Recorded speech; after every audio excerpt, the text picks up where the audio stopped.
Good morning મિત્રો. આજની સવારની પ્રેમી સલામ, જય મસીહ કી.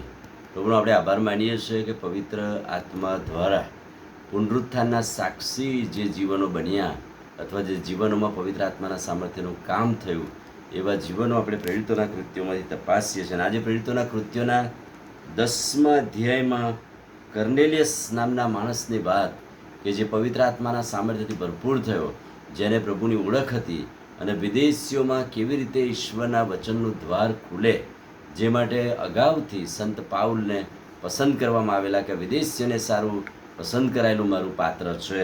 પણ એ અગાઉ પવિત્ર આત્માના સામર્થ્યમાં પિત્તર અને કર્નેલિયસ સાથેની વાતચીતમાં કર્નેલિયસ અને એનું પરિવાર કુટુંબ કેવી રીતે પવિત્ર આત્માના સામર્થ્યનું ભરપૂરીપણું પામ્યા અને પછી તેણે બાપ્તિસ્મા લીધું. પ્રેરિતોના કૃત્યો તેનો 10મો અધ્યાય. કૈસરિયામાં કર્નેલિયસ નામે ઇટાલિયન નામે ઓળખાતી પલટણનો સુબેદાર હતો. હવે જો આ કર્નેલિયસની ભૌતિક બાબતો અથવા એની પર્સનાલિટી તપાસીએ તો બહુ મોટો માણસ હતો.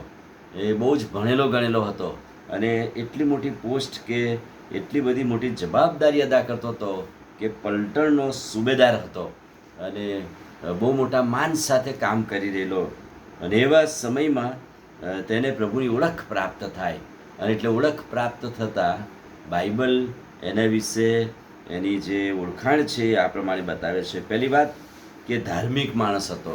એટલે કે ધાર્મિક હોવું ને આત્મિક હોવું અલગ અલગ બાબત છે. ધાર્મિક કૃત્યો કરવા, દેવની બીક રાખવી, દેવના નિયમ પ્રમાણે ચાલવું અને એથી વિશેષ એ પોતાના ઘરનાને પણ ધાર્મિક વાતોનું શિક્ષણ આપતો હતો. અને એટલે કે તેના ઘરના પણ દેવની બીક રાખનારા લોકો હતા. એ પોતે ધાર્મિક જીવન જીવતો હતો, ધાર્મિક વિધિઓ પ્રમાણે ચાલતો હતો અને એનું કુટુંબ પરિવાર પણ પ્રભુની બીક રાખીને ચાલતું હતું. અને આટલો મોટો માણસ એ નિયમ પ્રમાણે ચાલે ત્યારે કહે છે કે લોકોને નિયમિત ઘણા દાન પણ આપતો હતો.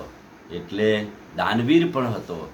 એ પણ એની એક ભૌતિક ઓળખ કે લાક્ષણિકતા છે કે એની પાસે એ નિયમ પ્રમાણે દશાંશ આપવું, લોકોને મદદ કરવી, ધાર્મિક બાબતોમાં આગળ પડતો માણસ અને એમાં દાન આપવું અને પ્રાર્થના કરવી.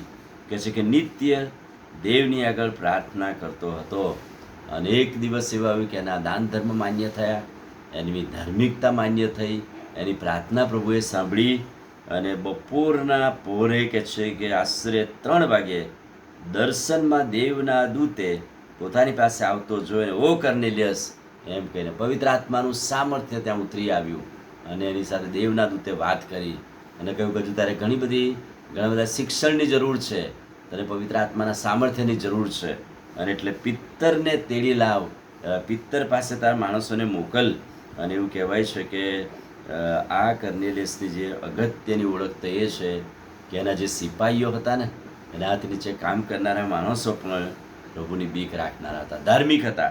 એટલે કે આ કર્નેલિયસની ધાર્મિકતાની અસર કેવળ કુટુંબ પરિવારમાં જ નહીં, પણ એના હાથ નીચે કામ કરનારા સિપાહીઓ પણ, જે દૂતે તેની સાથે વાત કરી તેના ગયા પછી તેણે પોતાના ઘરમાંના 2 ચાકરો જેઓ જાથું તેની તૈનાતમાં રહેતા હતા અને ધાર્મિક સિપાહીઓ. કેટલી સરસ ઓળખ કે પોતાના હાથ નીચે કામ કરનારા ધાર્મિક માણસોને તેણે પસંદ કર્યા અને તેમણે કહેલી વાત સમજાવીને યાફામાં મોકલ્યા. હવે યાફામાં ગયા પછી પિત્તરને તેડી લાવે અને પિત્તર સાથેની વાતચીતમાં કર્નેલિયસ સાથે શું વાતચીત થાય છે બાબતો આપણે જોઈશું. પણ ધાર્મિક માણસ, ધાર્મિક કૃત્યો કરનાર માણસ, દેવની બીક રાખનાર, પોતાના કુટુંબ પરિવારને ચલાવનારો, બહુ મોટી પોસ્ટ પર હોય છતાંય પ્રાર્થનાવાદી અને પ્રાર્થના કરતાં બપોરે 3 વાગે, એટલે કેટલી બધી જવાબદારીઓ ઉપરાંત એ પ્રાર્થનામાં સમય ગાળતો હતો. આમીન. પ્રાર્થના કરીએ. વાલા પ્રભુ, આજે સવારે તમારા અદ્ભુત ને પવિત્ર વચન માટે આભાર. વચનના પ્રકાશમાં અમને દોરો, આજનો દિવસ આશીર્વાદિત કરો. પ્રભુ ઈસુના નામમાં માંગીએ છીએ, સાંભળો ને માન્ય કરો. આમીન. God bless you.